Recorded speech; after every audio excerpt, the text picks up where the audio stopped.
What do you mean by tradition? How does touching a dog affect our tradition? In our society, the majority of That's not true because of the numbers who came out and wanted to touch the dog. That's not true actually. This is precisely the problem with your argument. Who decides what is sensitive and what is not? Okay? Now, where your question is concerned, I do agree that it is, we can look at anti-hate speech legislation. And that's it.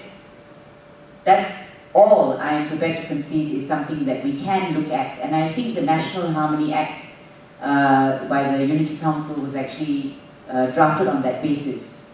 But to insult the intelligence of people in Malaysia by saying that you must restrict a touch your dog, an event like that, you are truly insulting the intelligence and the... No, but I'm just saying when you do that, you are making so many assumptions, number one. And number two, you're actually insulting Malaysians, that they're so ultra sensitive that something like that would cause a huge riot. Because that's what it has to end up as. Okay? And I was so against the kind of responses that boy got, because he didn't force everyone to go and pat a dog. He said, if you want, you can come and pat a dog. But he still got flack beyond belief. And in fact, I would have used the anti-hate legislation against those who attacked him, if there was anti-hate legislation. It's the same thing as Aisha, who was BFM, and a few others, and the gymnast. Look at the kind of reactions that are coming out. Are you saying we must give in to those reactions? We must do the opposite. We must never allow that kind of behavior to prevail.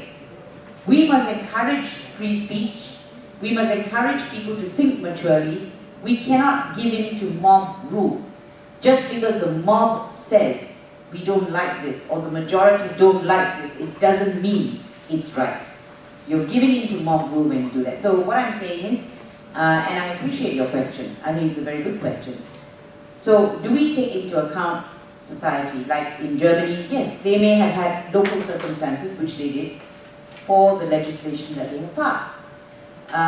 So yes, there will, in certain instances, be circumstances peculiar to a particular community and a peculiar society.